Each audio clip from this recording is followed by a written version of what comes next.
Education and Information Department, Commission on Elections, and I will be your host today. To formally open our program, let us all rise for the singing of the national anthem.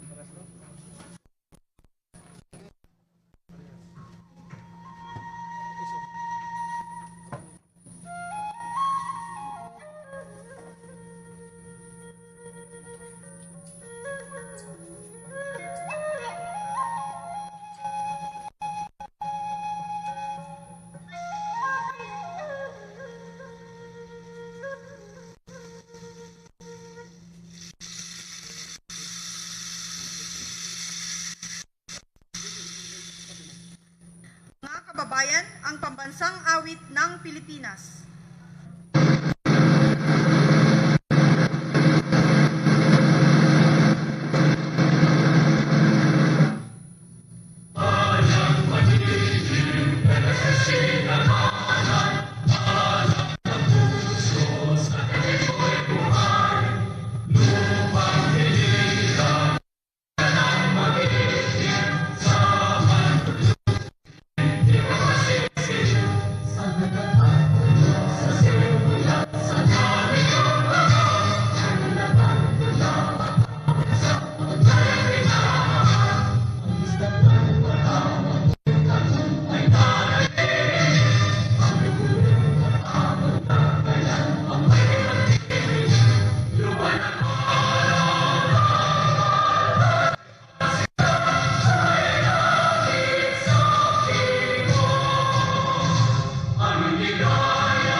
Once again, good morning.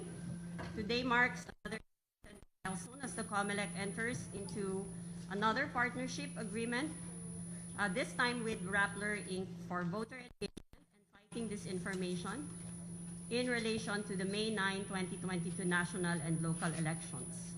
More details mentioned during the delivery of messages by the parties to this agreement, after which we will have the actual signing of the contract, a photo opportunity for the media, followed by the Q&A with our panelists.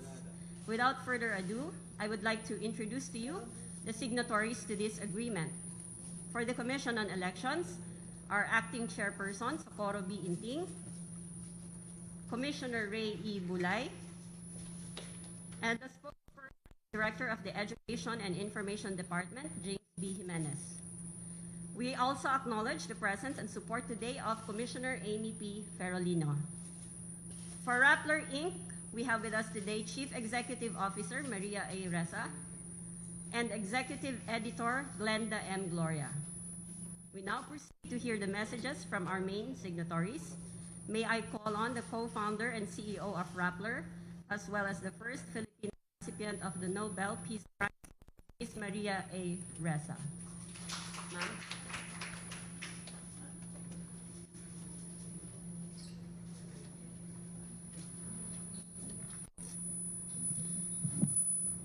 Honorable Chair Inting, Commissioners, my gosh,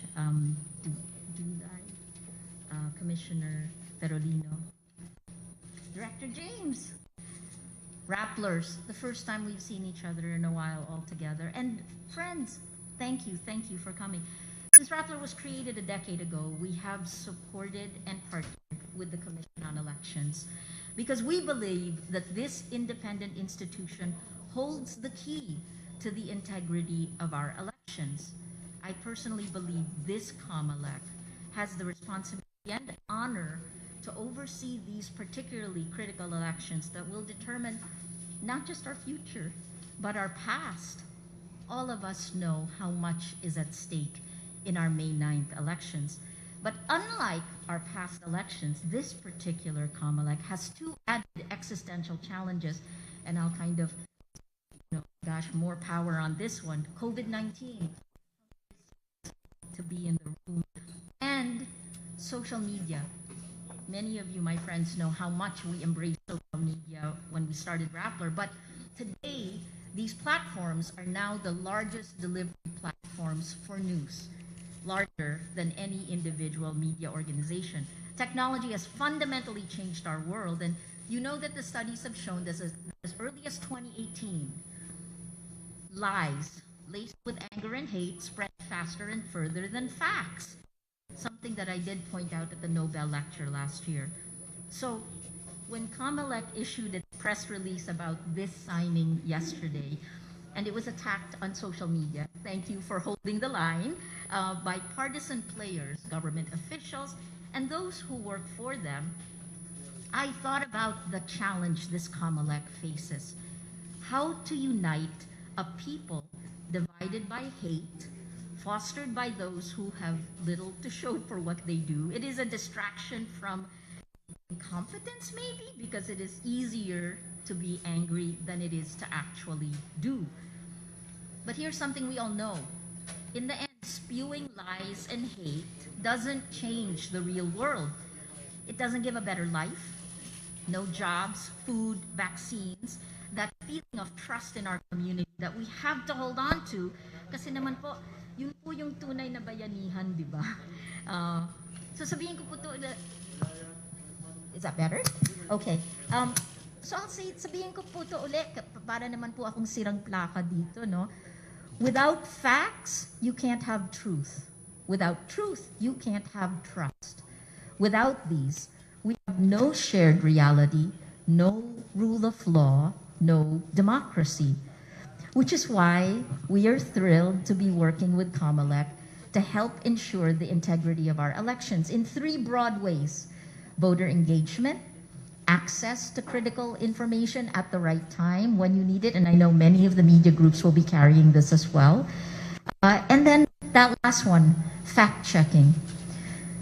Well, social media is more than just what we used to be. We don't just deliver the news anymore, right?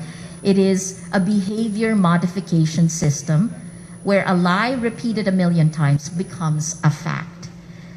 James, you know this. It is information warfare turned against the citizens of democracies around the world, directly linked to global geopolitical power play.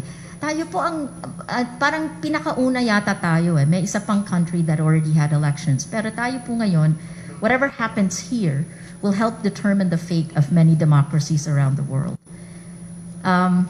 We know there are connections to Chinese information operations and to Russian information operations. So this is geopolitical in nature.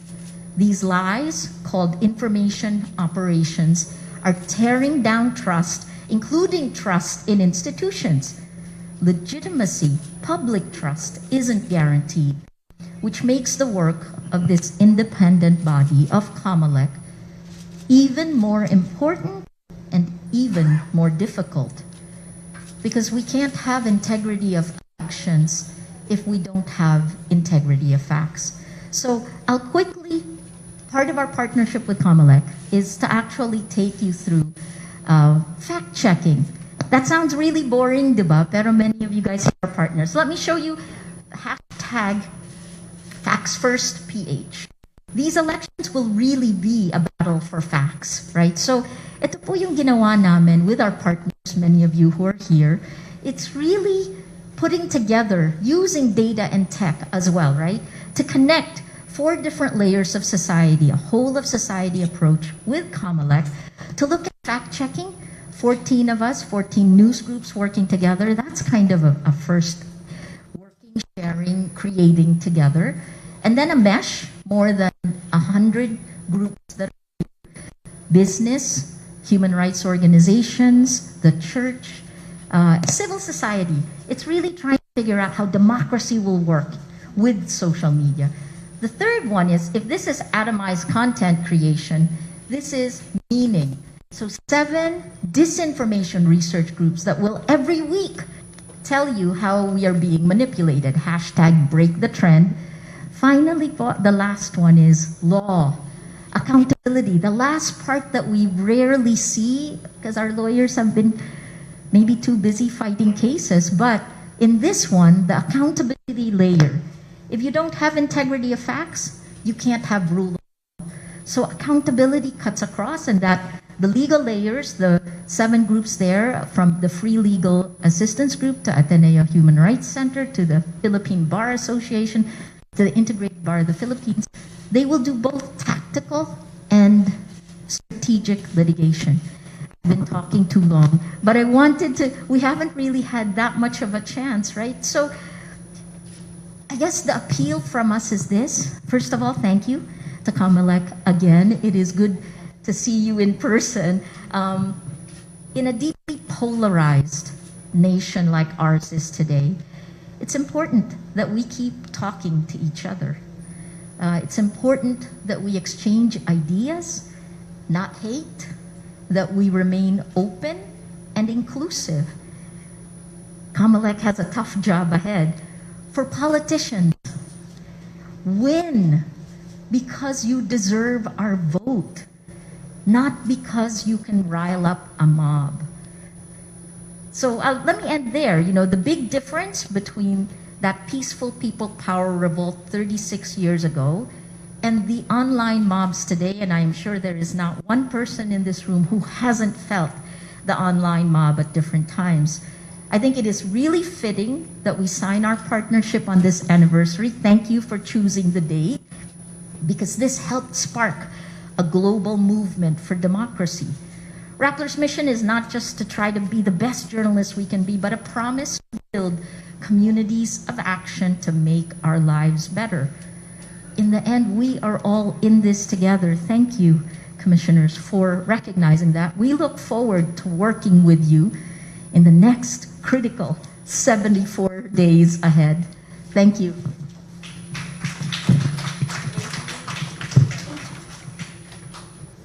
Thank you so much, Ms. Reza, for the questions. May I call on person, Socorro B. Inting, for her message.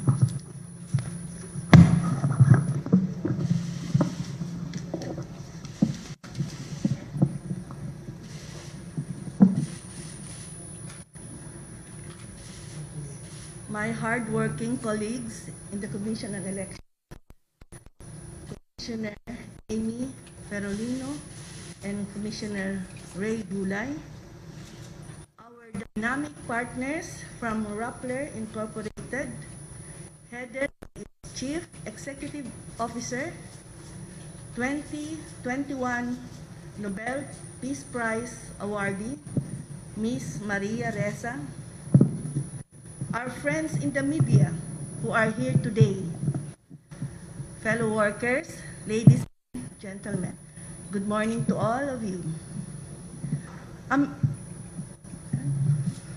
American political scientist Larry Joseph Sabato once quipped, "is determined by the people who show up." Tulad ng kung binibigyang diin, wala pong saysay ang pagpaparehistro natin kung hindi po tayo boboto sa 9 ng Mayo.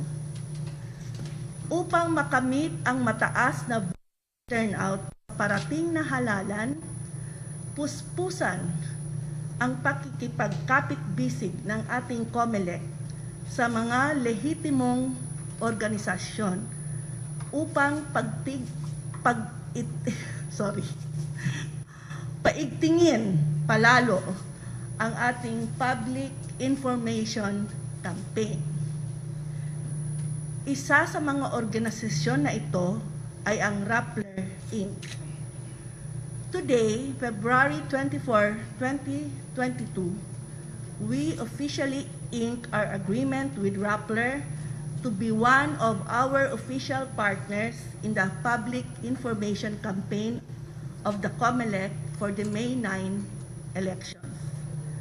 More specifically, Rappler will assist us through the following initiatives: Move PH Collaboration, Comelec Online Show, Radyo Comelec Podcast, workshops and seminars, fact-checking, PH Vote Microsite, and Precinct Finder.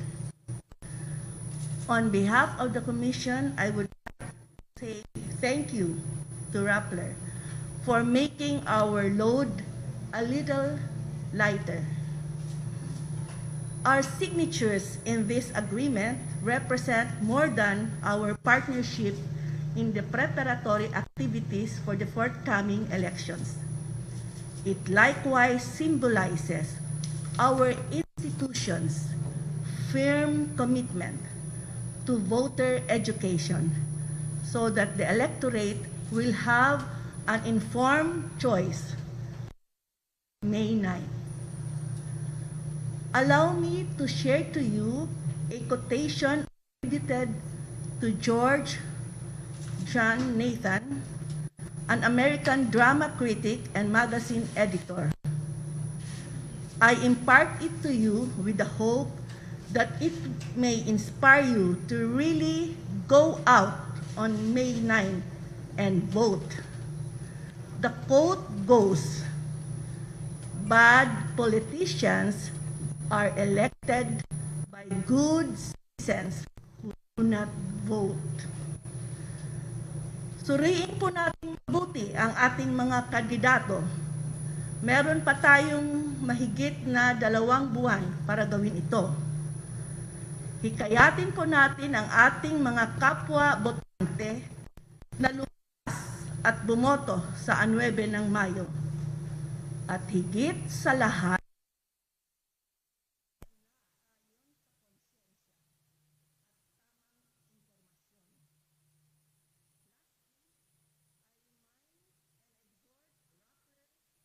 and all our official partners to be non-partisan.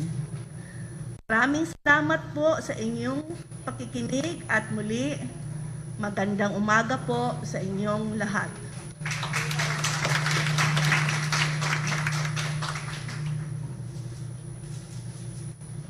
Thank you very much for that inspiring message, Acting Chair Inting. We will now proceed to the actual signing of the Memorandum of Agreement. May I call on ushers to bring forward the copies of the contracts.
Ladies and gentlemen, the memorandum of agreement has been signed by all parties.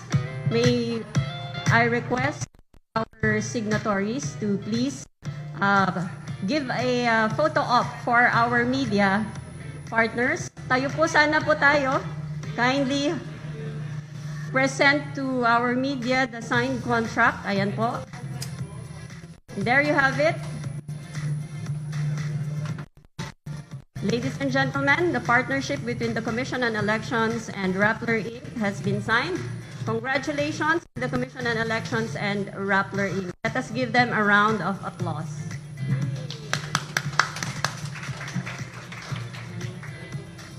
Thank you so much. Pupulit tayo. While these documents are being notarized by our notary public, Attorney Ricky Brieva, we will now proceed with the Q&A to be moderated by our Information Officer 2, Ms. Sarah. Thank you very much, and I will turn you over to Sarah.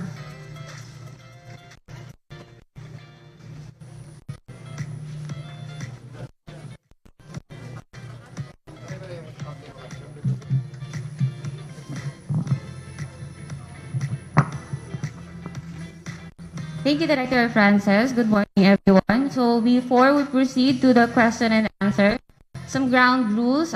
First, we'll take questions from friends in the media who are here with us. And then if we still have time, we'll take questions from the media who are with us in the Zoom room. And one last reminder, we'd like to submit the questions to the matter at hand. If you have questions on other matters, we can always address them in our other regular press briefing. So we have a few lists here, and I'll read them one by one. First off, we have White from Rappler. Hello po, good morning. From Rappler. Maria mentioned this kanina na rin na parang there are partisan players who've tried to cast doubt on the partnership between Comelec and Rappler. So we'd just like to hear from both sides more details how this partnership came to life, number one, and what can you tell those people or trying to make insinuations about this partnership? Thank you. All right, so first from Comelec, would Commissioner Ferolino like to take the question? Thank you, Dwight. Good morning. There are people who question this partnership, but we stood firm decision to partner with Rappler, because how else can we fight if we kept on believing other people who say that Rappler is spreading misinformation? So we provide the right information, so there is no way that with this partnership, the people will have the right information always. And I think kailangan ma-prove natin na Rappler can be a great help to the Commission and the country as a whole.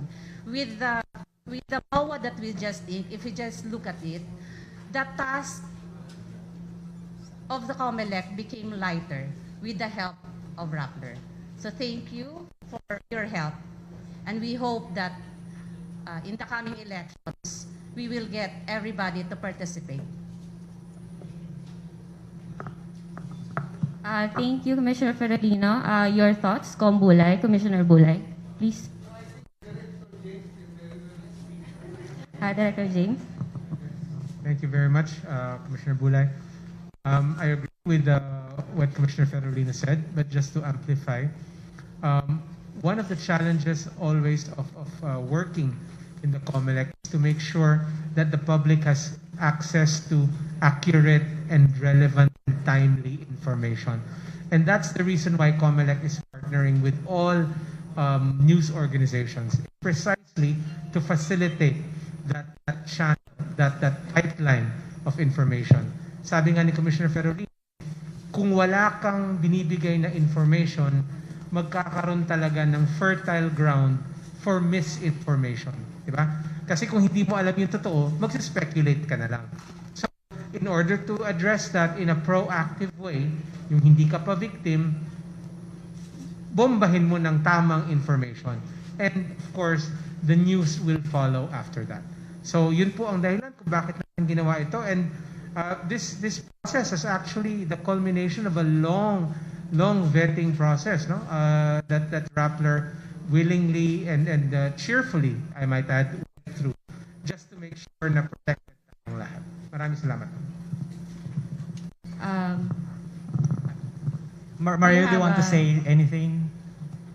From Rappler, please.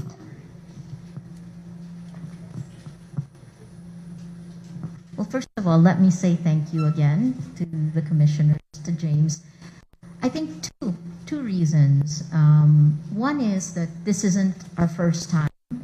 When Rappler was created in 2012, we began working with Comelec because we felt that this is it. That's the exercise, right, for voting. So in 2013, 2016, 2019, we have not always been the favorite of every administration because we're, call it like it is.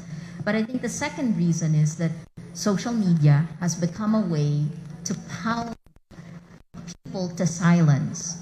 And Rappler has refused to be pounded to silence. In that sense, I was acting chair, and she said, "What is nonpartisan? You know, what is nonpartisan? Do you respond if it's wrong?" Yes, you should. I think Comelec has a tough job ahead, and we would love to help in any way we can. Our track record speaks for us. And my next question po, I know this partnership is about our fact-checking efforts. So will this come into play in the upcoming debates in March? And in relation to that, po bang makahingi ng update about venue, time, or is everyone attending? Sino po moderator? Things like that. Thank you po. Yes, Director James. I saw what you did there. All right. Well, first of all, fact-checking, of course, is a very critical part of the information landscape nowadays, especially since we're seeing a proliferation of misinformation and, in some cases, malicious disinformation. So that's very critical. And, of course, it will figure in the debates. It will be the whole idea of the digital landscape will be part of the things that we will be talking about in the debates. I cannot give you the questions, obviously, because we will not be giving the questions. However, as for the rest of the details, we will have to wait until we are coming out with a formal announcement for these matters. We want to keep this under wraps for now, but know that all of the candidates have signified their commitment to attend the first debate at least. So we are looking forward to that. It'll be, if I'm not mistaken, the first debate that everyone will be attending. Thank you, Director James. Thank you, Dwight. Rest assured that Comelec will be giving updates on debates and other matters as soon as they are available. For the second question, we have RG Cruz from ABS-CBN. Good morning, Maria. My first question is for you. A lot of analysts have claimed that the current presidential survey preferences are where they are because of the impact of disinformation. So, do you think the impact on the 2022 campaign is still reversible? Why or why not?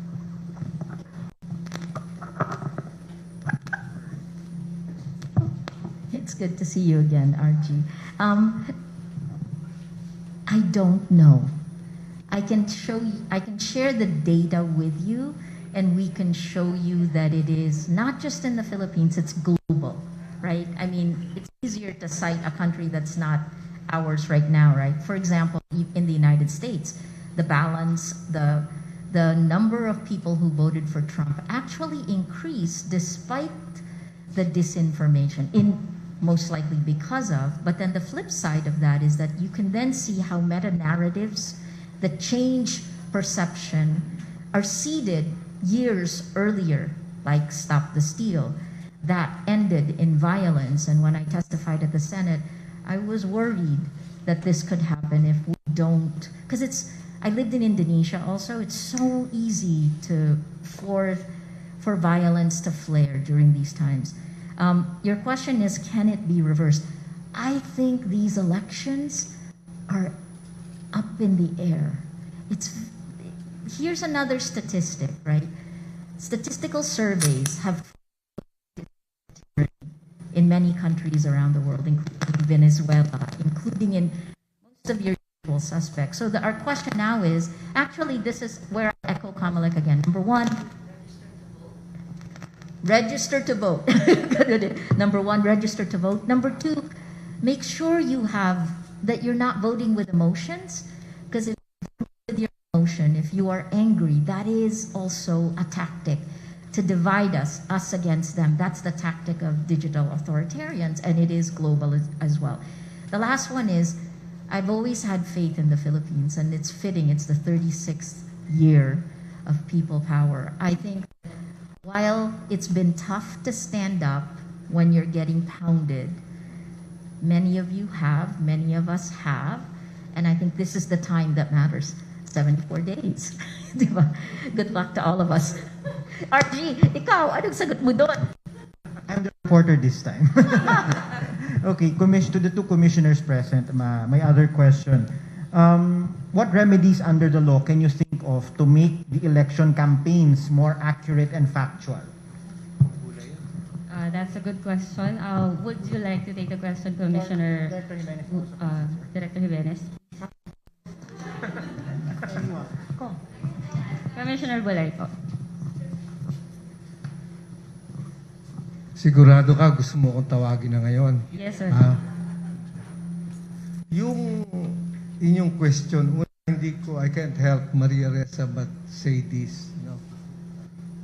Hindi na lang kami yung binabanatan sa media ngayon kasama na Rappler. That's one thing. That's one thing.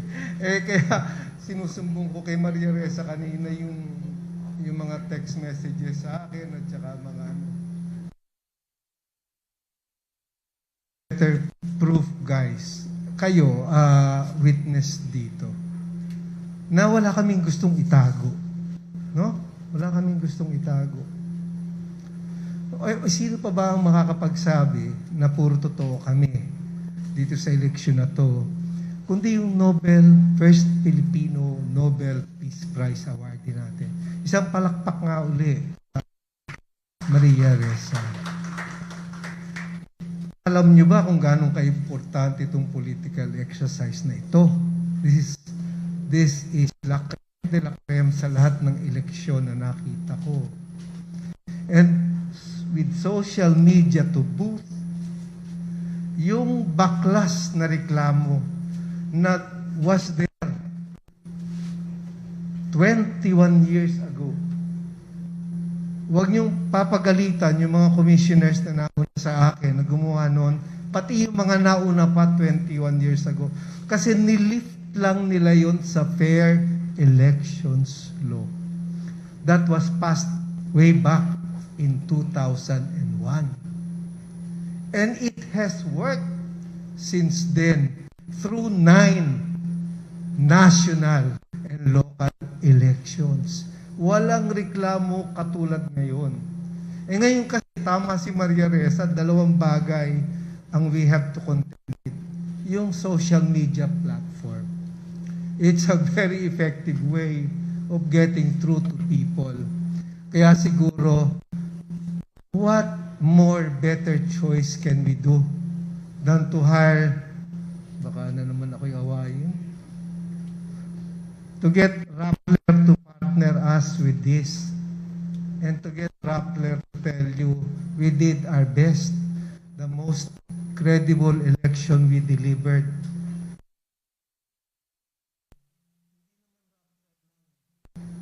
I think Director James opened this partnership to everyone and sila yung nag-comply. Kasalanan pa nila kung magaling sila mag-comply. So, rather than ganun ka ng ganun, di ba? E di mag-comply ka. Hindi naman kami pwedeng mag-etsapuera ng gustong mag-partner. Di ba? Yun eh. And then election laws. Actually, kaibigan, nandun ang lahat ng elections laws. Yung Omnibus Election Code 1985. Inamend ng Fair Elections Law 2001. Inamend ng mga resolutions ng commission to implement, but we cannot change what the law says. Bawal yun. Ang makakagawa lang nun ay mga congressmen, Senate. So wala kaming ginagawa outside of our mandate. And we hope and pray that this time, God helps, the Filipino people will help Rappler do its job of informing everyone that we have tried to comply with our very steep mandate of delivering the people's will. Unthwarted, untarnished, virgin na virgin, parang virgin coconut oil. Salamat po. I hope I answered your question. Thank you. Thank you for that very passionate answer, Commissioner Bulay. Commissioner Ferolino, please. Okay. For the third question, we have... It's the other question. Yes, sir. IG Cruz. What other legal remedies or what legal remedies can you think of to make the election campaign more accurate? Okay, that's a tough one. Because when we say legal remedies, we have to look at the laws, which we base our resolutions. And there had been several meetings that we did to further improve or enhance or fine-tune the resolutions that we have. Because in the campaign, there really are those who may have unwittingly disobeyed or unwittingly, by their own interpretation of the resolutions that we had, they might have violated some. So we have to put in place safeguards and parameters in which when we file cases, we are sure that our efforts will not be futile. So as of now, we're still looking at the past laws, the applicable laws, and the present and past resolutions, and merge them together to make a more understandable and meaningful resolution in which everybody will be guided, not just the candidates, but other supporters as well. Thank you. Thank you, Commissioner Ferolino. We now move on to the third question from TV5, Greg Gregorio. Good morning po. First po, tungkol dun sa pag-share ng Present Finder with the Rappler, may we ask Comelec what would be the security measures for the data to be protected? Director Jimenez. Commissioners, if I may.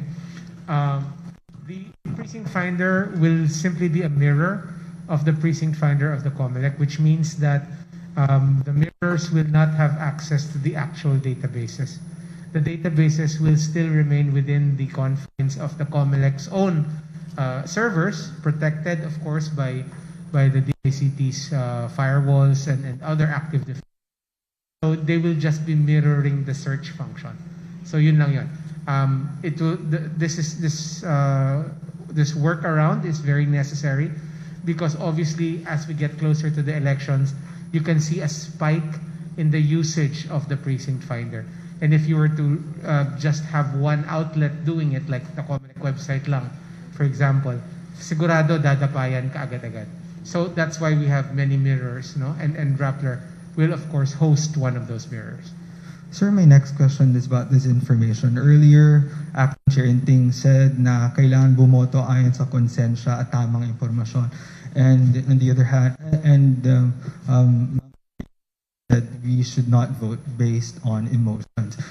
I'd like to ask the panel, how would you like to respond to the observation of StratBase and Check.ph, who have said that there's kind of disconnect between what kind of leader people are seeking based on surveys and contrary to the surveys kung sinong nauuna.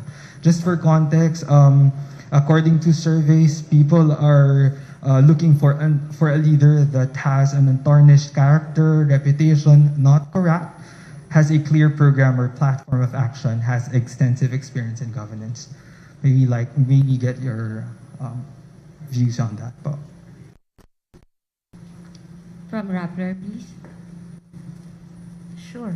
So, we've studied a lot of this. There's a lot of studies. I'll tweet one of them that shows that people all around the world vote not based on what they think, but on how they feel. That's kind of normal, right? And then there was a period of time in 2012 when Filipinos were like the most emotional in the world. You guys remember that?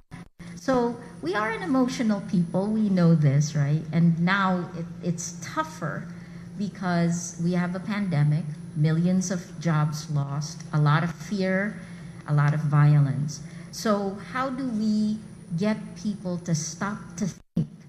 This is where I'll go to a global problem. E.O. Wilson, he's a biologist, right? Yeah. He said that the greatest crisis we face is our idealistic emotions, our medieval institutions, and the godlike technology.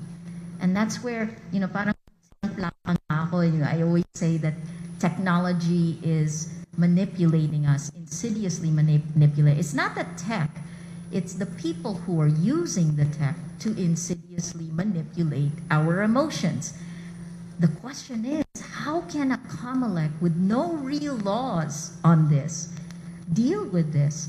And I think that's why there's something both frightening and exciting about these elections for all of us, because this is part of the reason I think TV5, ABS-CBN, there are 14 news groups collaborating to try to bring up the facts, because facts are really boring.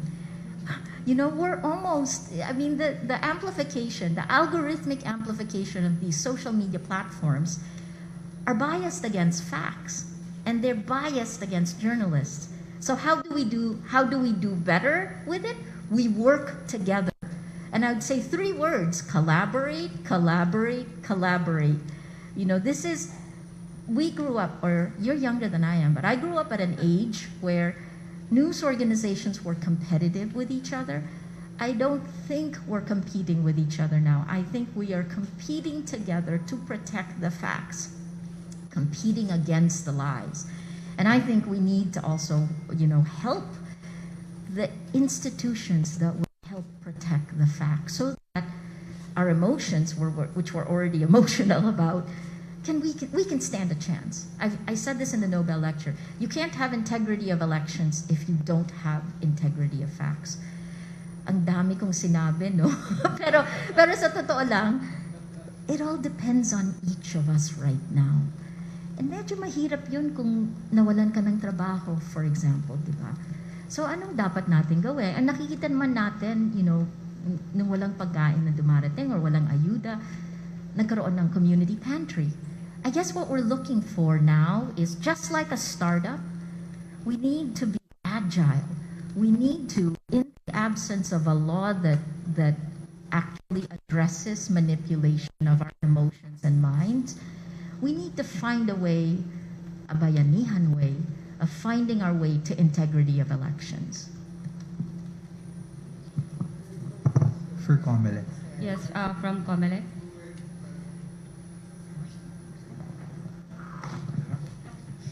Thank you.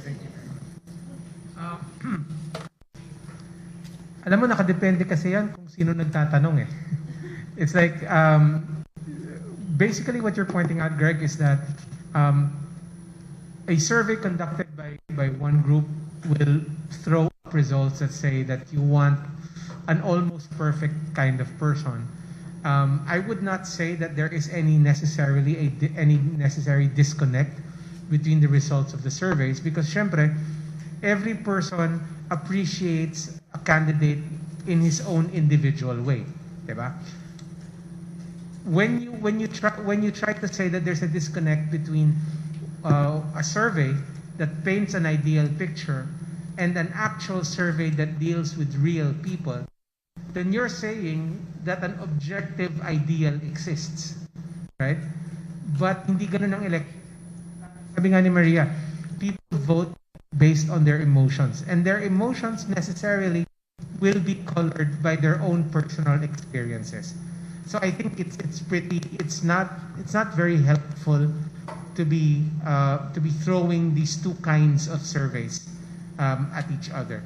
No, each survey, of course, will reflect the sentiment of the public at that particular moment in time, and then that's the way about it. Okay, it's not indicative either way. Thank you, sir. Thank you, sir. We're now down to our last 3 questions. CNN, Melissa. Hi, sirs and ma'ams. Good morning. Some of the questions I was supposed to ask have been answered. Sir, I'd like to ask na lang more details about the debates, and as well as na-discuss din ni Combulay yung very controversial recent Operation Backlash. Maybe more of the specifics. Are there any short-term amendments or adjustments that the Comelec is considering to address concerns? And yun nga, sir, maybe distinguish natin again yung two components, because it's everyone, well, misinformation as well, na parang blanket bad yung policy when in fact parang may dalawa siyang dimensions. Thank you po. James, ako na sasagot. Ano kasi, ganito yan eh. Bakunado kayo? Anyway. Andyan naman si Com Amy. Napakabait ni Com Amy. Maganda pa. Anyway. Dalawa kasi yung committee na hawak ng eleksyon. Yung mandate na ibinigay sa akin nila Com Amy, nila Chair Inting, at ni Commissioner Marlon. Dati nandito pa si Com Gwen at Guanzon at saka si Commissioner Ko, ay yung creation ng National Comelec Campaign Committee. Ang membership niyan ay 4 na national agencies. Sa DOH, si Secretary Duque, sa DILG, Secretary Anyo, ang Army, General Centino, at ang Police, General Carlos. Ang chairperson, pinarusahan, no?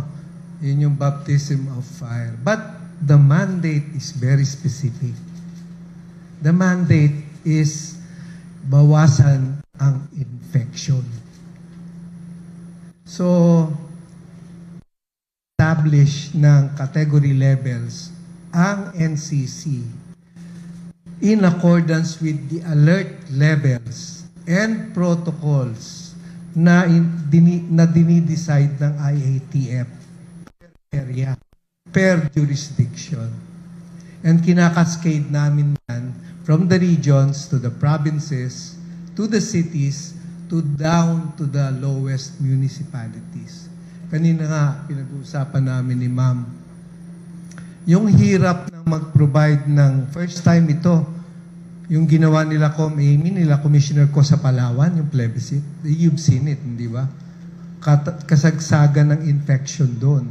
But they were able to deliver it in flying colors, yung plebiscite, to hold the plebiscite with flying colors. They had an isolation polling place. Per polling place. Sino ang papasok sa isolation polling place? Yung magte-37.5 sa pila. Yung umuubo-ubo, sumisipon-sipon sa pila. Iaalis natin yun kasi mahahawa eh. May mga tinatawag ng asymptomatic. So yung mula sa yung detalye, the devil really is in the details. Maria Reza, mula doon sa pila, sino hahawak ng barel? Kaninong tao yung magpuprovide ng barel? Sino magpuprovide ng pagkain doon sa taong hahawak ng barel? Alam natin lahat yan eh, di ba? Para hindi iwanan yung pila. Eh kung nag-37.5 ikaw, ibabato kita kanino? Sino sasalo sa'yo? Naka-PPE ba yung sasalo sa'yo? Saan ka dadalhin? We cannot deny you the right to suffrage, the right to vote.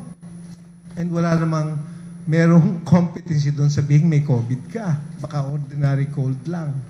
Hindi ba? So somebody is placed there and there is a polling place where you be brought to, received by somebody, and then allow you to vote. Yung process ay very detailed. We have it. We have it. Ngayon, doon naman sa isa, yung most sikat ngayon, sa steering committee actually yung Oplan Backlash. Kasi yung sa akin, health protocols yun, enforcement eh. Na naapektuhan, paano ka magkakampaign ng face-to-face? Paano ka magkakampaign ng rally? Paano ka magkakaroon ng convention? Ano yung health protocols na i-observe mo? Kaya ka pinag-a-apply. Pero isa sa requirement ng approval ng Comelec, yung approval ng LGU. So, hindi mahirap actually. Actually, when we did it, pinublish namin that the candidates, the parties, can submit an election period long application that we will approve. Para isang submission lang. At saka hindi magtama-tama yung mga schedules. So, hindi ho totoo na magulo, hindi ho totoo. And ginagawa namin yan in tandem with all. Aapat lang ho kami ngayon eh. Please bear in mind na aapat lang ang incumbent commissioners. Holding all doble-doble na mga committee, resolving cases and controversies on the sides. Grabe. Kaya gusto ko nang bumalik na sipi ng Manila. I answered that question. But be that as it may, the commissioners held an en-banc meeting specifically para dun sa backlash. And what I proposed is the creation, the passing of an implementing rules and regulations to the law. Kasi iba na yung sitwasyon ngayon eh. The law may not have evolved 21 years ago, but situations change. You now have social media to ventilate yung mga ganyan. Kaya ang drum beating, grabe. Sarap din, kaasim ko lang na drum beat kagad ako. So anyway, so yun ang gagawin namin guys, nagmamadali kami doon. At isasama ko na yon doon sa NCCC, yung portion na yon, para kami ni James ang kakastigawin nyo pag hindi pa lumalabas yun. Kaming dalawa ni James. Salamat. Salamat. Thank you, Commissioner Bulay. We now move on to our fifth question from GMA News. Ms. Tina. Good morning po to everyone. Tina Panganiban Perez po from GMA. To anyone po, isa sa mga venue na binibigay po ng Comelec sa voters to get to know the candidates is yung Comelec e-rallies. But Sir James said before that content is not regulated. But since Comelec wants to fight misinformation and disinformation, will you now regulate content or at least check prior to airing yung laman po ng mga produced na videos? And our candidates also briefed about this. Thank you. Director James, please. Yes, candidates are advised, syempre, na dapat yung totoo lang ang ilalabas nila. Now, if they make claims, it will be very difficult to be cutting because even fact-checking has to go through due process. You have to prove that what you are fact-checking is erroneous or misleading, etc. So, the live streams that are being broadcast by the Comelec for the candidates, these are recorded. These are recorded, which means that they can be the subject of fact-checkers. So, fact-checkers, if you find anything wrong with something that a candidate has said during the live stream, definitely our library will be open to the fact-checkers. No? And there will be the process that will be followed after that. Pero yung live na pipigilan mo magsalita, hindi po natin gagawin yon. That's what we mean when we say we will not regulate as to content. Because of course, even then, even under those circumstances, the person speaking or the candidate who is availing of that time is responsible for the veracity of their content. So it's very clear that accountability lies with them to stay on the truthful side of things. Sir, clarification lang when you said that the e-rallies are recorded. You meant that we can go back to your Yes. Facebook channel, pero hindi recorded prior to streaming. No. Yes. Prior to streaming, of course, they can either do a live stream, or as some candidates have done, they have submitted recordings of their own to be live streamed by us, right? What I meant was that the live stream broadcast by the Comelec through the channel, that will be recorded so that you can go back. Afterwards, you can see what was said during their time slot. All right. We go now to the last question from ABS-CBN, John. Hi po, for Rappler. As a news agency that's been on the receiving end of attacks, I guess how would you assess Comelec's performance in terms of policing misinformation against them? Especially because when their credibility is attacked, so much more is at stake. So I guess what can they do more to institutionalize responses to those attacks? Because as you, it's a constant existential threat. From Rappler. John, thanks for the question. You know, I was in Princeton Saturday, and I was asked this question about the difference between misinformation and disinformation. Misinformation is like the game of telephone, where you know you hear Tina hears it from RG, who hears it, and it's distorted slightly. Disinformation is when someone willfully tries to make and that's actually what I believe, what we believe, what the research has shown is the biggest problem that we're facing, not just in the Philippines, but globally. And I'll tweet some of the data that proves this, right? How is Comelec doing? How is the Philippine government doing? How's that for a bigger one, right? We were, according to the Cambridge Analytica whistleblower Chris Wiley, the place where Cambridge Analytica and its parent company, SCL, tested tactics of manipulation. And then when it worked in the Philippines, the word he used was they ported it over to America. Kumbaga, guinea pigs tayo, tapos yung target, Amerikano. Di ba? So, how do we take it to today? No one globally is doing a very good job at this. I think you'll see in the last 2 years, I've really focused on global legislation to stop this insidious manipulation, the disinformation that is manipulating us. I think what Comelec is doing, which is going to be with us, right, is to try to make every Filipino understand how we are being manipulated by disinformation.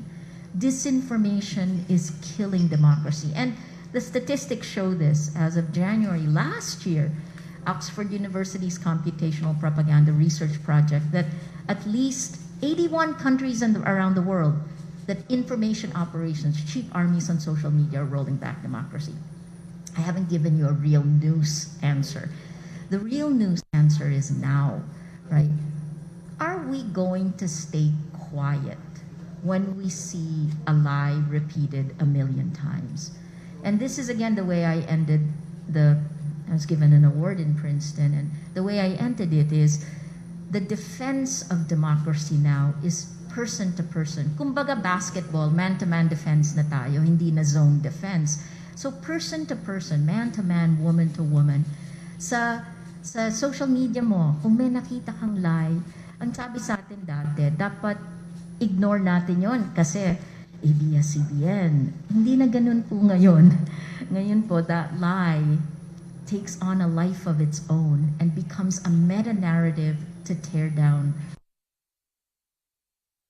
Really give you a headline answer except to say that, you know, information, the statistics and the research has already shown how it is democracies apart. I hope that we are not the first domino to fall in 2022, because if we fall, every other elections after us will go the same route, and that will be determined by the social media platforms. You know what Chris Wiley calls it, digital colonialism. Parang ganun na rin. So anong dapat natin gawin? Please let us fight the lies person to person and collaborate against it. All right. Now I'll wrap up our question and answer. For those questions that have not been addressed today, we can always answer them in our regular press briefings. All right. Director Francis. Thank you very much, Sarah. That concludes our event today. Maraming salamat po sa ating panel, sa ating friends from the media for your time in witnessing this event today. Thank you.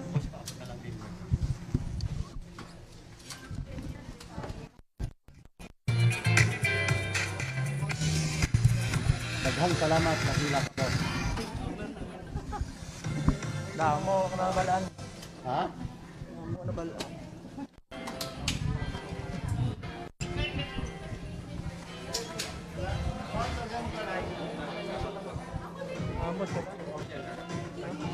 Vamos ka tayo.